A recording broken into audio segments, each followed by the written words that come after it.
Okay, this is my first attempt to explain something that I can only call. I don't know what to do with this. It's has answered so many questions for me about so much stuff, and I came across it by accident. And now I don't want to do that. Now I want to attempt to highlight this discovery, which might also be a good proof to things, such as why the 21-day to form new habit rule doesn't actually motivate anybody. How 2 months of a new habit is really what we need to make it bulletproof.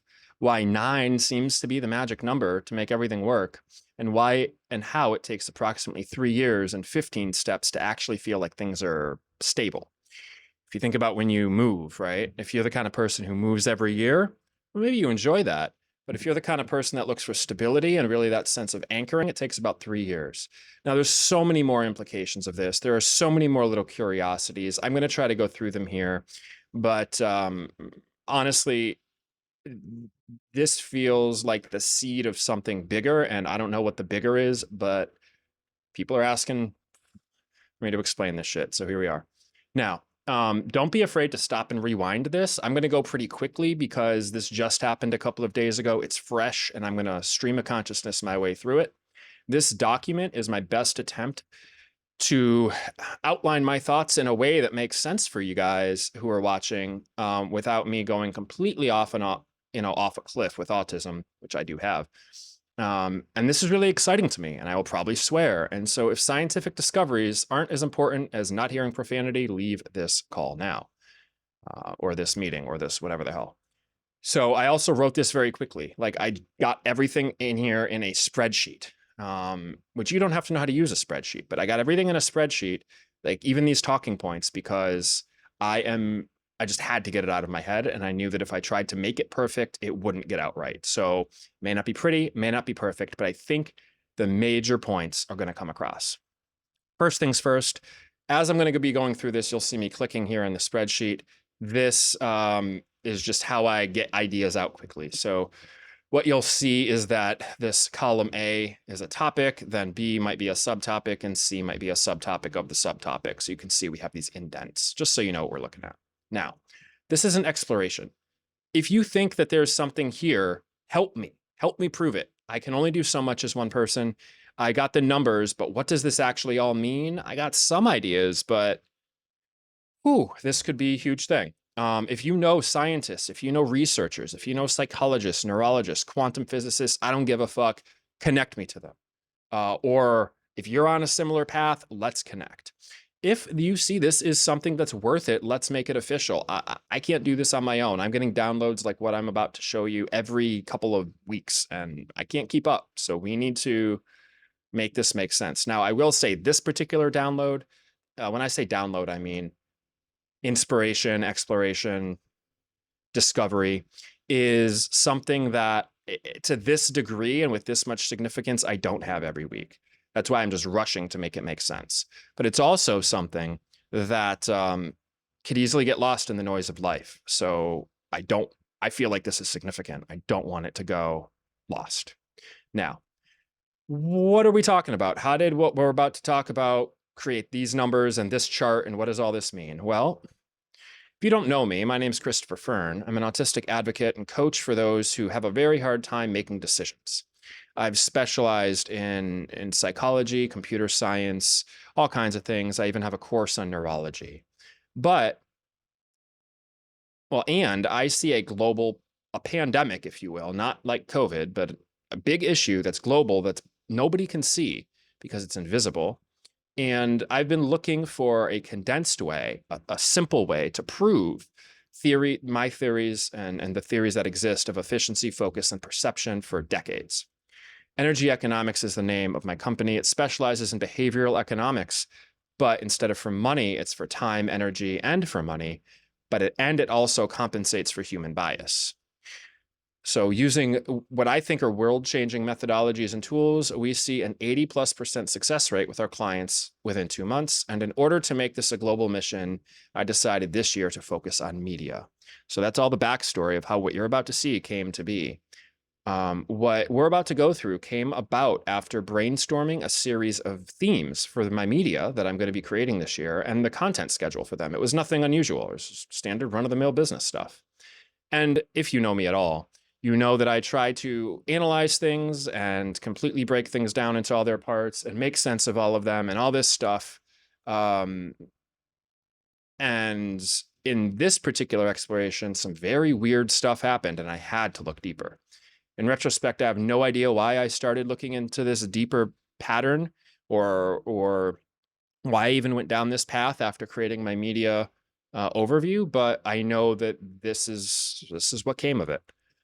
And at first, when I discovered this pattern that you see here at the bottom that I'll explain, I felt way more confused. Actually, we do want to use 9. I felt way more confused, right? But then as I started to explore it further, I realized this might be one of the biggest psychological discoveries of the 21st century and probably other domains as well. So I'm going to explain what all of this is in this chart at the bottom. And what we're going to do is I'm going to go through each one of these pieces of information, explain what the charts mean, and I'll explain it in the context of this example. But then what we'll flip to is many more examples that really highlight the discovery itself. Now, as I'm scrolling up here, you'll notice these charts start to get a little weird until we get to the bottom ones, and that's one of the major points. Huge, huge, huge deal. Now, what are we talking about? Let's go row by row. So what we're looking at is some information that is read from left to right. Everything above sequence is just parameters and feedback that we'll get to. The most important parameter is number of aspects. So the thing that I was trying to do with my content calendar is determine what am I going to need to expose people to the most to have the kind of impact I want them to have. And in doing that, I realized a couple of things that were, if I didn't realize them, would be very misleading. I also realized that whenever we're following any process or any system or anything that has a sequential number of steps or things to learn or just parts that go in an order, right? So an ordered list of things, that what the theory that we're about to get into applies. So this doesn't need to be a content calendar. It doesn't need to be, it could be lessons that you learn in a course. It could be any number of things. So the first row that we're looking at is just, or actually the number of aspects in this example is 9. So this is something that has 9 parts. In my content calendar, I came up with 9 topics. In any process, you might have 9 parts. You might have any number of parts. And that's what that other screen with all the other charts is the exploration of. But in my example, when I first made this, what the heck, I realized that 9 was the number of aspects I had. And that's when I first noticed the pattern. So I'm going to take you through this discovery just as I discovered it, all of it while giving you some context for where my head was at. So first, we're dealing with sequence, which is pretty straightforward. 1, 2, 3, 4, 5, 6, 7, 8, 9. It's just the order that things go in, right? So, but that sequence doesn't necessarily say anything about the importance of each item, the amount of time we might take on each item, or the impact of each item, right? So think about this. How often when you're learning something, how often do you have to recite and remember the first step of something that you learned versus the last? If you want a practical example, think about the amount of time you spent learning arithmetic versus the years. Think about the amount of years you spent learning arithmetic versus the short amount of time that you learned the parts that build on it. So once you learned arithmetic and it took you years, you were able to apply it very quickly. You know, maybe there's one semester for algebra that heavily relies on arithmetic, but years of arithmetic to get there. No different, right? The first step takes the most because it's the foundational parts. Here, in this example, I just reversed the numbers to indicate a weight. That weight is the relative importance of the first step in relationship to the whole. So I'm assuming that I'm going to have to remember this first step of whatever this process is. Again, remember this, I like to get abstract, right? So when I did the content calendar, I started to think of it in terms of rules that apply to any sequence. So I'm going to stop talking about content now and start to put this in terms of a process, something you have to do in order. Now, if you're teaching somebody a process, what do? You start at the beginning, but consider the number of times they have to do that beginning step versus the last step. As you learn the beginning step, things get a little easier and easier, and you do them fewer and fewer times before you really get it. That's what this weight number represents. Essentially, it's just the sequence in opposite order. But conceptually, it's a representation of the amount of effort that would need to go in to be able to figure this out. Now, this is expressed in a linear form. For you advanced math people, I am going to try this with a custom algorithm that I created that distorts perspectives so that the amount of energy you need to put in is more realistic. But just without that, in this raw theory, there's some really cool shit that we see. Second or third row is fib, right? If you're math nerds, you already know what this is. It's phi. It's the golden ratio. It's the Fibonacci sequence: 1, 1, 2, 3, 5, 8, 13, 21, 34, 55. This is known as the golden ratio, or phi. This is seen everywhere in nature, from how plants grow to how embryos grow to even how people remember. If you want to remember something, you can use this pattern to do so. I would say only ancient cultures knew the reason why this ratio is what it is, and exploring that reason and all of that is beyond the scope of this, but suffice it to say that it is prevalent in nature and the natural world. It's represented logically by adding the previous two numbers together, right? So down here, I have an annotate button. Cool. So down here, a vanishing pen. Yes, I do. Nope, that's a smart pen. So down here, we have 1 plus 2 is 3. We have 2 plus 3 is 5. We have 3 plus 5 is 8, and so on. So it's represented by adding the previous two numbers together in a sequence. In this lesson, we're going to use it as a theoretical indicator of the amount of potency behind each step. In other words, because of how the Fibonacci sequence works, it provides a model for the potency of something in a sequence. For example, think of a plant growing. And the plants follow this golden spiral concept all of the time. Architecture follows this. But think of a plant growing. When a plant grows, it'll have its first couple of leaves, and then it'll create more around that core, right? But each one that it creates is propelled by the previous things. In other words, you couldn't have 3 layers of leaves around a plant without the first layer of leaves.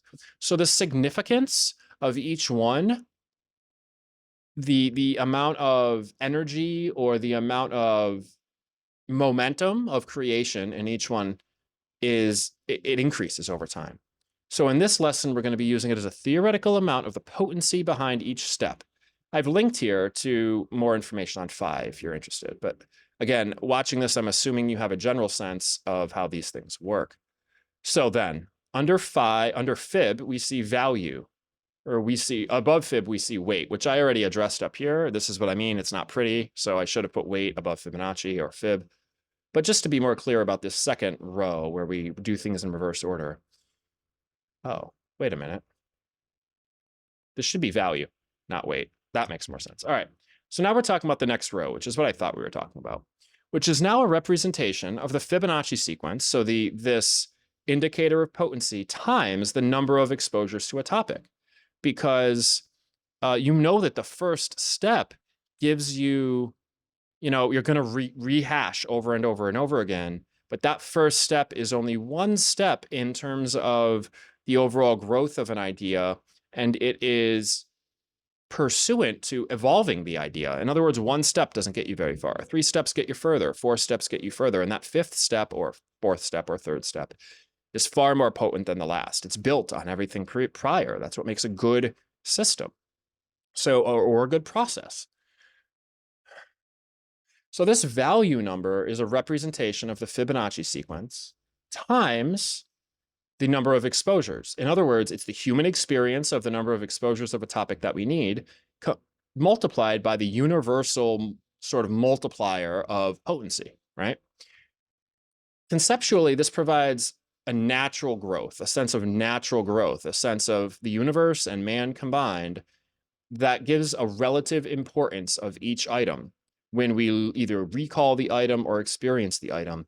And to be clear, about this area here where I start creating value is what I started to just randomly look at as I was creating that calendar, right? As I was in this abstract sense of, oh, what would happen in a sequence with 9 things? I don't know why I even went down that rabbit hole, but I did. And whoa.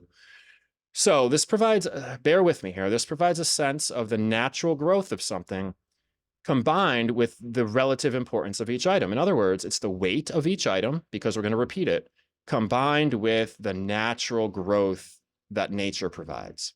Essentially, this represents the impact of one item as part of an overall process with respect to the natural momentum that we would gain, right? So think about when you learn that algebra, it's a lot easier to put algebra together if you know arithmetic, but if you don't, it's exponentially harder. So those building blocks really create a much easier learning curve, or maybe history, if that's your thing. If you don't know what created some event in history, you're going to misinterpret it. All right. Now, value difference is where things get really interesting and where I got supremely curious once I started to see in this example with 9 items what was happening.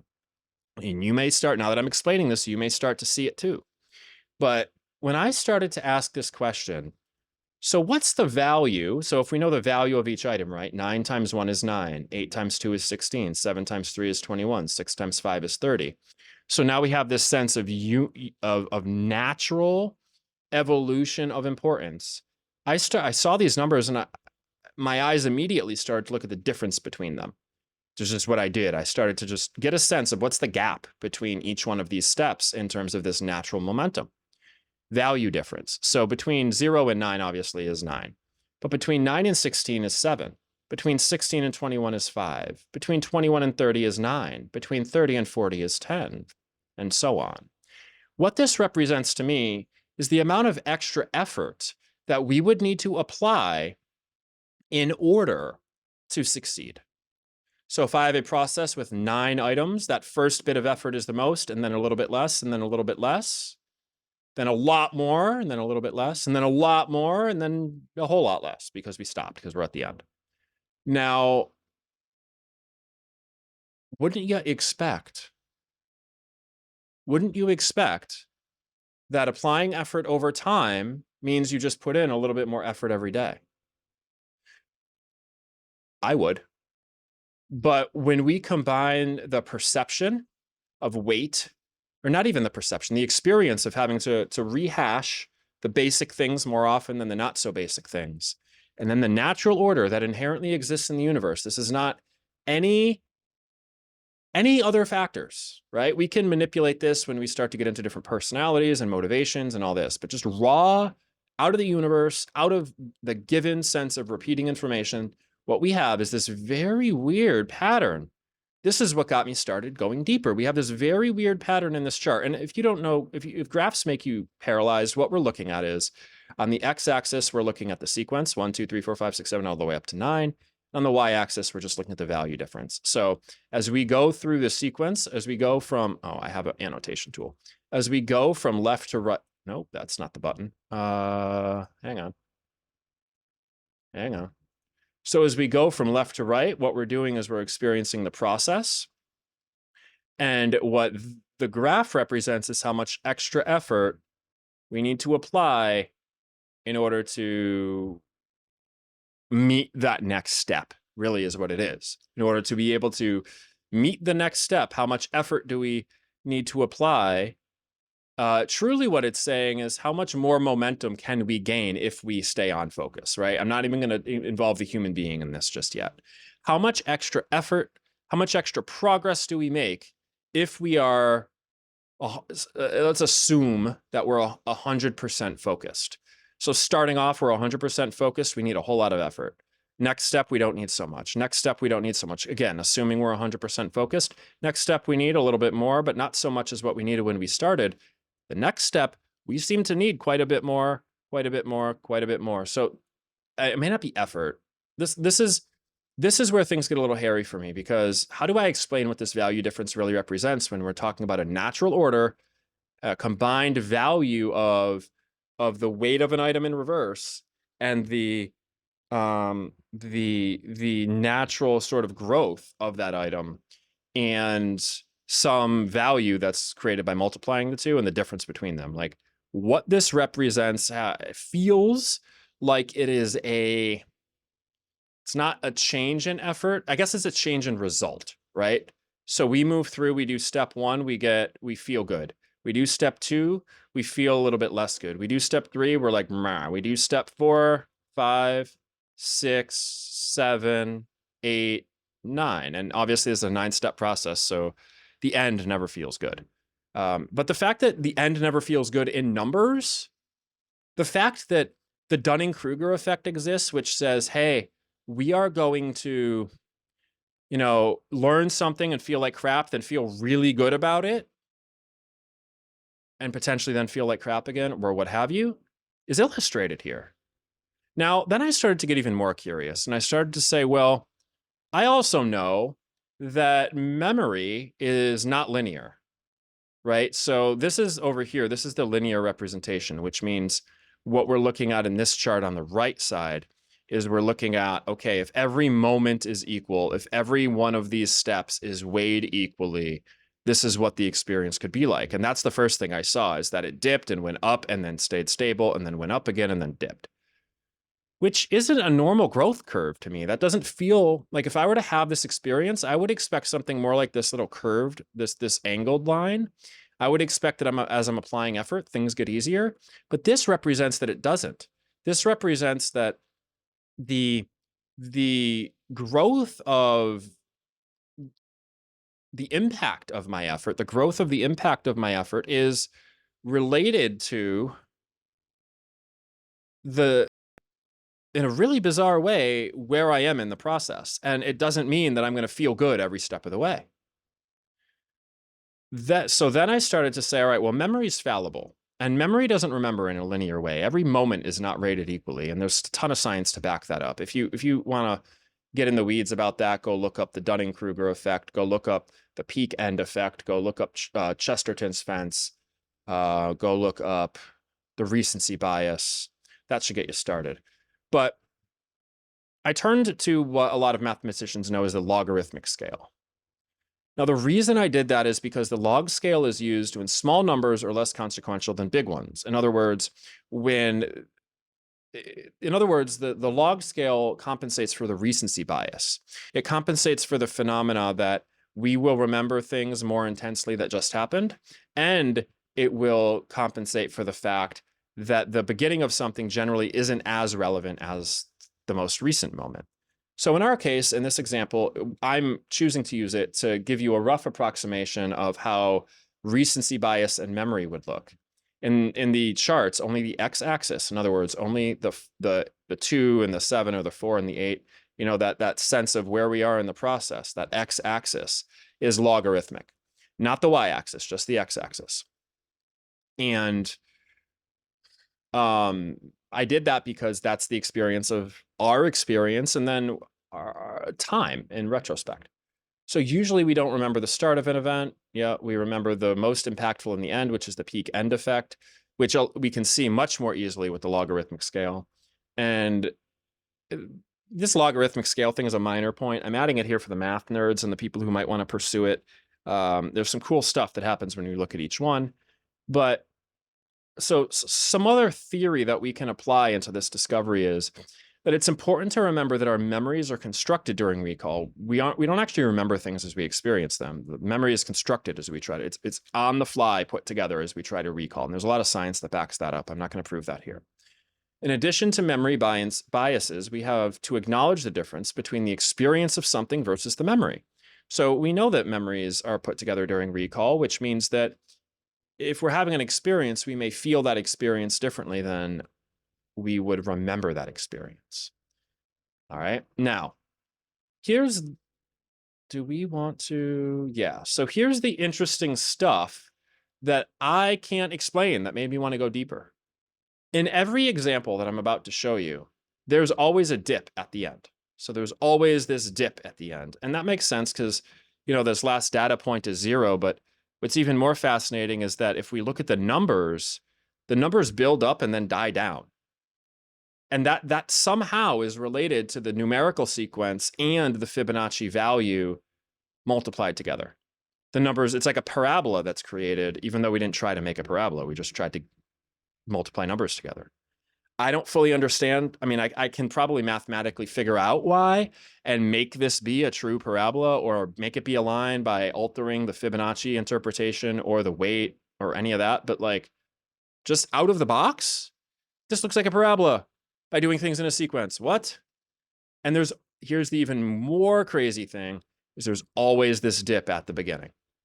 Now, mathematically, again, I could probably justify it, but if we take this in at face value to represent a process that we have, the assumption that we're going to go over the first step of the process way more than the last steps, because the last steps will make sense with the first steps, and that things are going to gain momentum with respect to Fibonacci, which seems to be fairly expected. There's always this dip at the beginning, always, no matter what the numbers are, no matter how big they are, and I'll show you that in a second. Now, that was a mind fuck to me. That completely blew me away because I didn't understand why that happened. But even more importantly, I said, so here was the question I asked. I didn't put this down here, so I'll type it as I talk. What's the question? How many steps does it take to not feel the dip? Right? Is there some equation that we could make to not feel this dip at the beginning? In other words, to feel like we're making progress the whole way through. I'm going to flip over to that other screen I had. Now, this is the same sort of setup, except on the left, we have the document that I was just reading from. So this is where we left off here, right? The question, how many steps does it take? So I started to explore this. I started with 9 items. These are the charts from let's make this a little wider. I started from the 9 items. These are the charts from the 9 items. You just saw that. That's the same charts that are down here. Then I said, all right, is it 11 items? And now you start to take a look at the charts, right? It's the same idea, right? On the x-axis, it's the number of steps. On the y-axis, it's this intensity that we're feeling and the amount of effort it takes to really move ourselves based on, you know, how much we know is ahead of us and the Fibonacci sort of degree of things. But look, from 9 to 11, only 2 more steps, that curve starts to even out. It starts to, oh, maybe by increasing it some more, we'll have some progress. All right, well, here it is increased some more. We could see on the linear side or the logarithmic scale, we still see this dip. On the linear side, not so much. And there is a difference. There's a reason why I went to each one, and I'll explain, because that prompted questions too, like, wow, these are polar opposites. How can we actually explain what each one means? So the logarithmic scale still shows a dip. At the beginning of the process, when numbers should be smaller, we still see a dip. And that dip, if we look at where that lies on the curve, it goes all the way up to step 5. Whereas here, it only went up to step 3, 4-ish, right? So then I said, all right, is it 17 items? Nope, still a dip. And fun fact, that dip also goes to 5. It's the same dip. And then we start to grow. Looking at the linear scale, where we're not kind of collapsing the past or collapsing the information to make the most recent information more significant, there's this very interesting thing that starts to happen.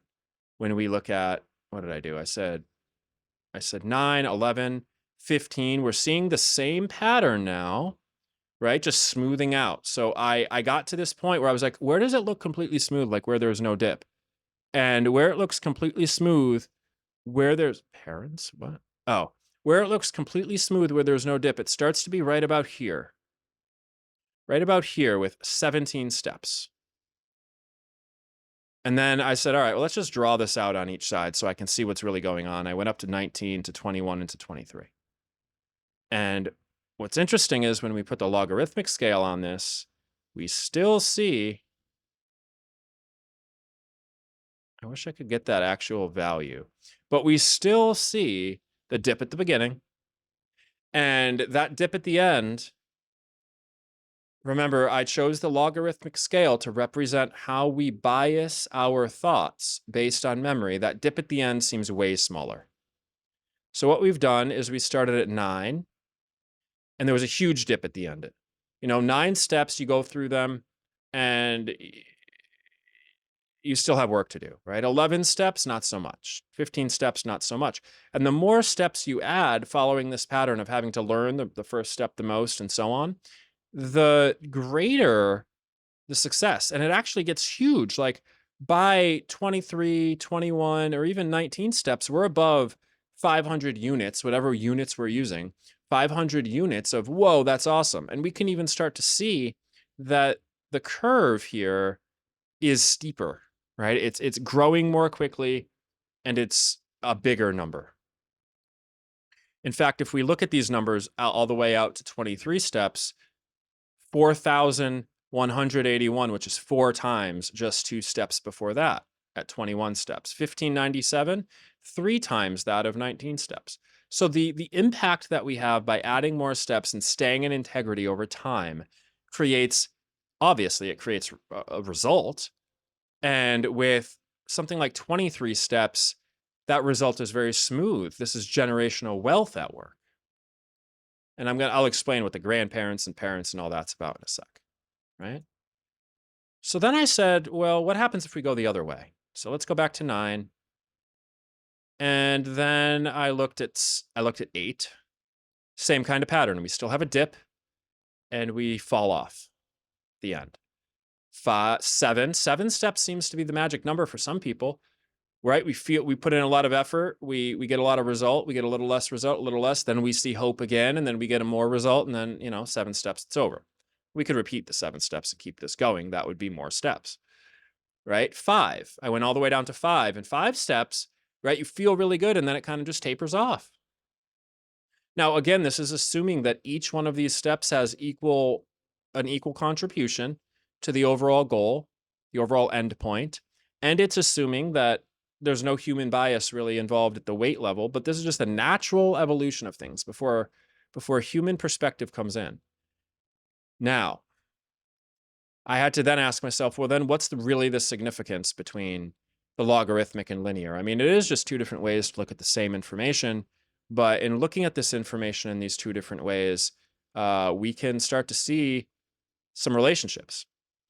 Both in the logarithmic and linear scale, we can see that this first step for these first few 5, 7, 8 step things, this first step is the most effort or the most return required. To just get started feels so relieving, right?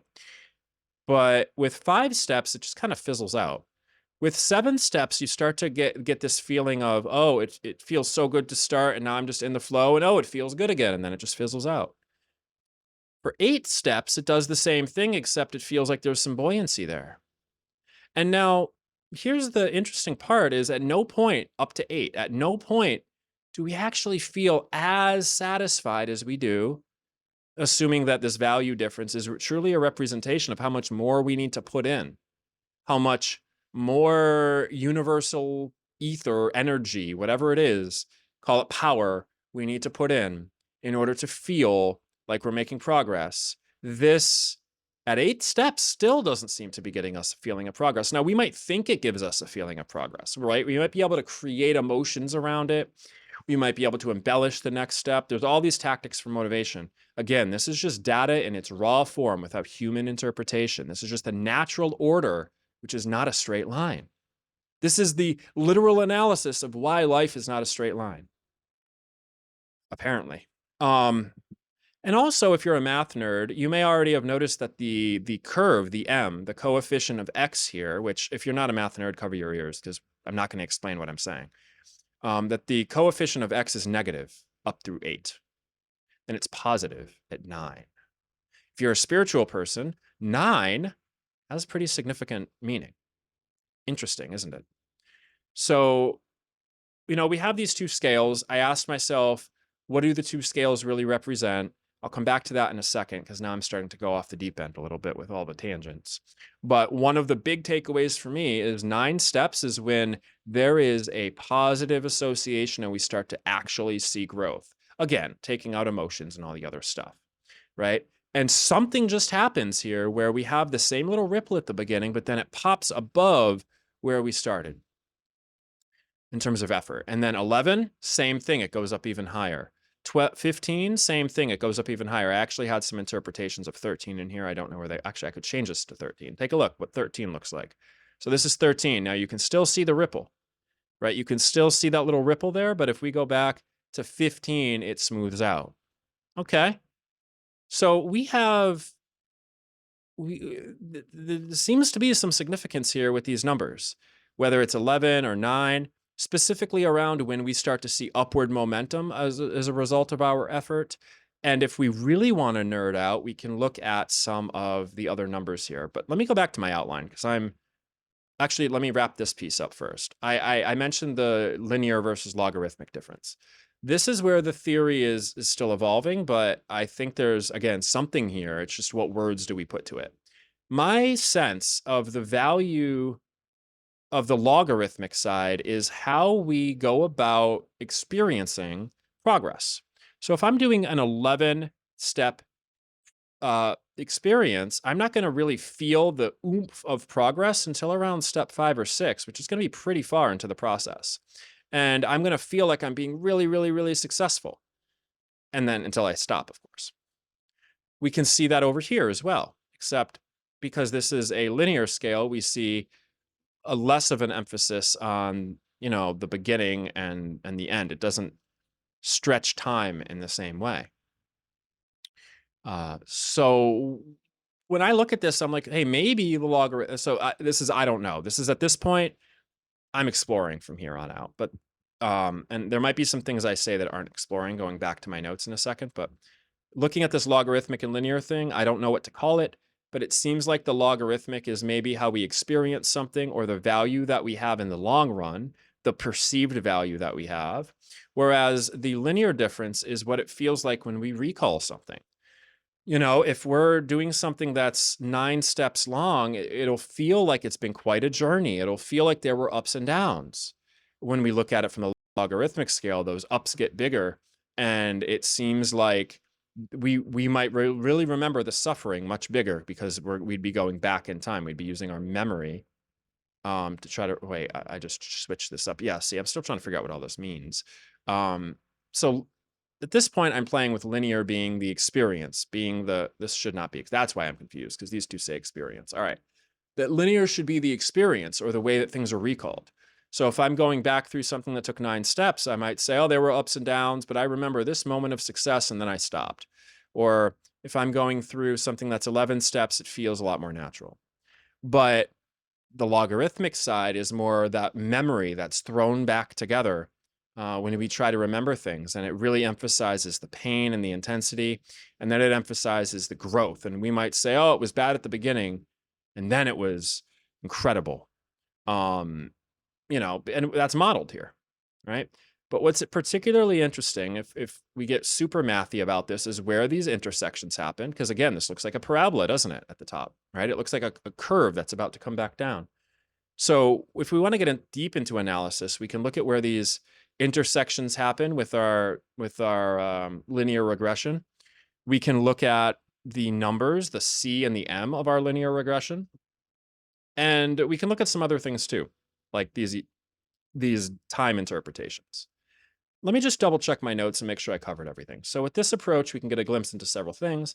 How long a sequence needs to be in order to, so this is the stuff that I wanted to show you before I went off on a tangent. I think that from this analysis, we can interpret how long a sequence needs to be in order to effectively be meaningful. Again, that's 9 steps. And that's 9 steps because as we go through the process, we experience something that's greater than the beginning. And from a mathematical standpoint, it's 9 steps because the linear regression shows progress, not an overall drop. So we can see how long a sequence needs to be in order to be meaningful. We can see the perception of growth versus the memory of growth. So the memory gets put back together as we're trying to remember.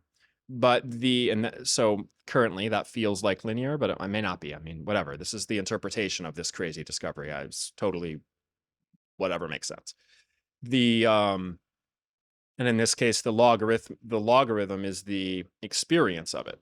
Could also be the value in the long run. Again, I'm not quite sure how to interpret this in terms of memories and experiences yet. But we can interpret some more specific things. The theoretical amount of steps we need to see an effective win, which I think I just said, but I wrote twice.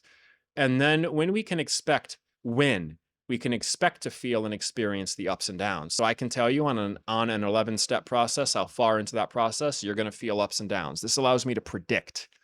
This allows us to predict based on the number of steps of something that's being learned on average, when we can expect people to feel low and when we can expect them to feel high, and at what stage and step they will have success.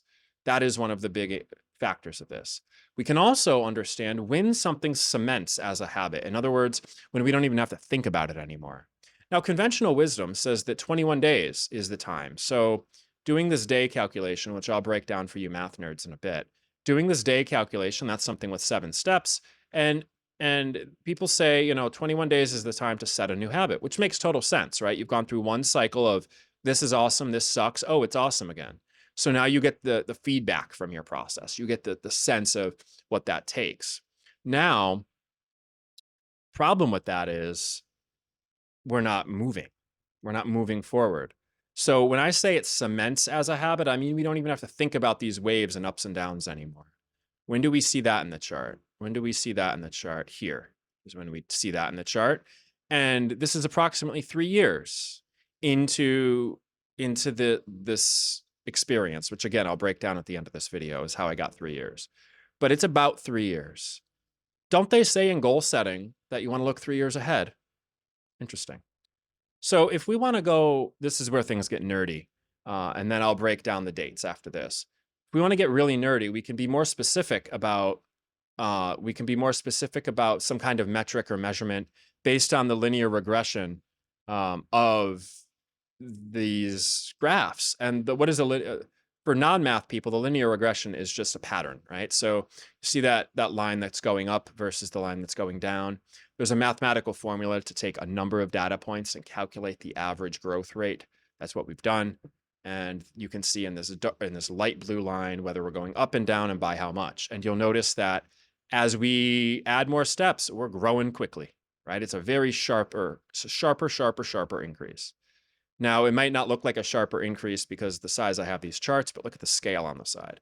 So here with 19 steps, at step 15, we're at 1,000. Here with 21 steps, we get to 1,000 at like step 7. So it's a sharper curve the more steps we add in terms of progress that we make, assuming we can get through our little hump here. And this is also why, I didn't put this in the notes, but this is also why some people say, hey, just bite off a few steps at a time. But it's also why after you bite off those steps, you sink. So my suggestion is bite off 9 steps at a time. Use our decisions on demand tool. If you haven't heard of it, send me a message. Use our decisions on demand tool to sort that list. And now you have a sequence and a predictable pattern of how you're going to feel going through that sequence. Cool. More mathy stuff for the nerds. We can calculate the effective success path, which is the M of the linear regression, for any given number of steps. So our success path, if we stick with just 8 steps and we don't add more onto the end or don't repeat the process, it'll be like death by 1,000 paper cuts if we stop at 8.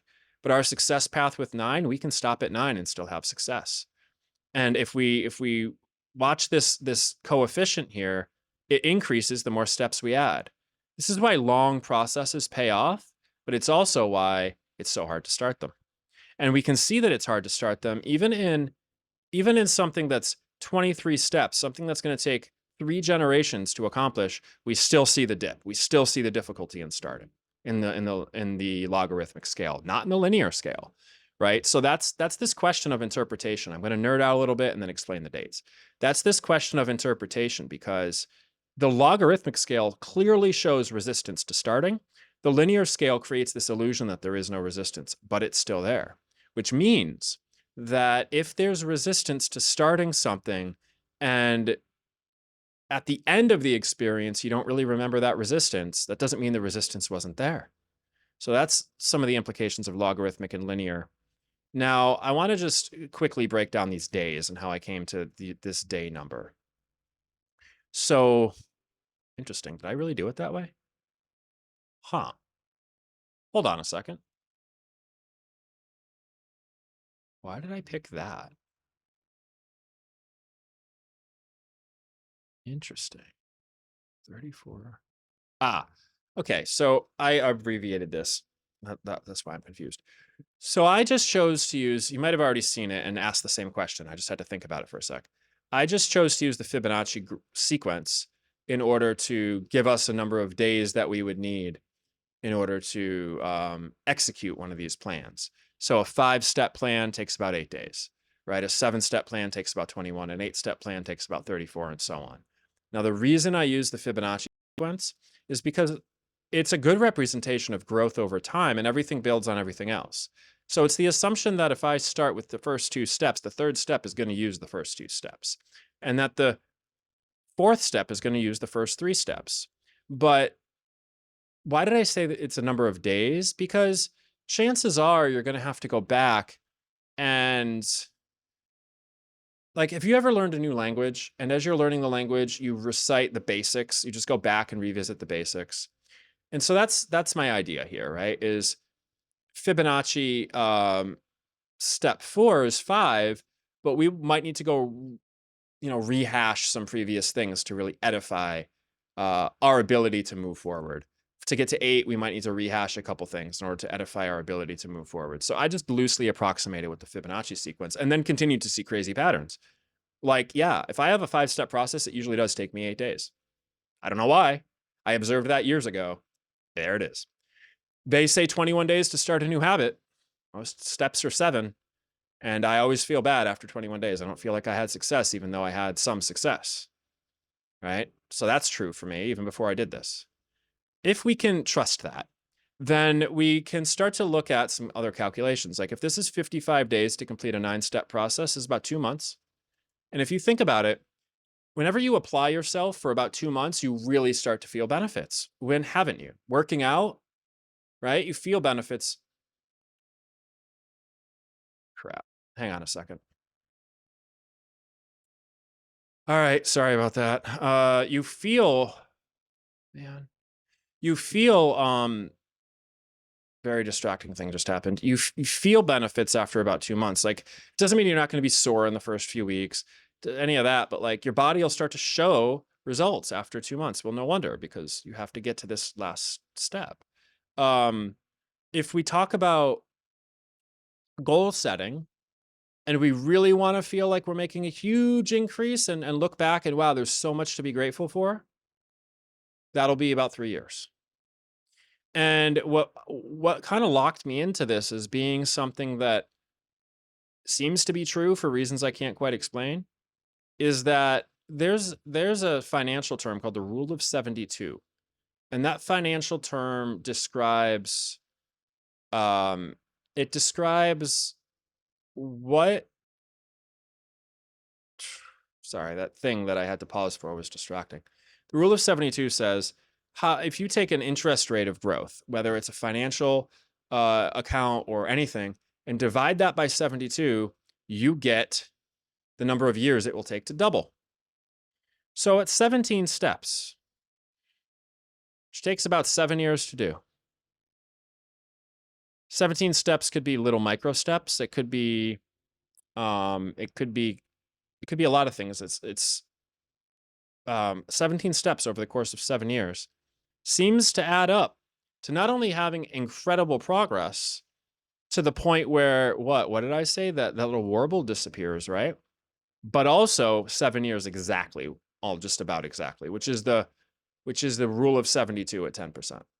10% is often used to just make estimated calculations for financial vehicles. Oh, and then at the next level, when we add 19 steps, now we're dealing with 18 years, 18 and a half years, which is 1 generation. 21 steps gives us 2 generations. 23 steps gives us 3. So just by adding a couple of more aspects to consider and creating forward movement, think about generational wealth or a family business, we see this insanely compounding effect by just following one target using the nature of the universe and still knowing that we're going to have resistance at the beginning. All right, well, this could go a lot of places, and I'm getting a sore throat, and I'm also just reaching a point where that's it. That's what I got. It's on a recording. I want to know what you guys take from this and if this has any significance to you. These patterns seem so coincidental that they can't be ignored. And I don't even know what sent me down this path. It's just one of those things that's inspired for no reason I can justify. So I hope that this made sense and hopefully gave you a sense of something. Let me know what it gave you. All right. Peace.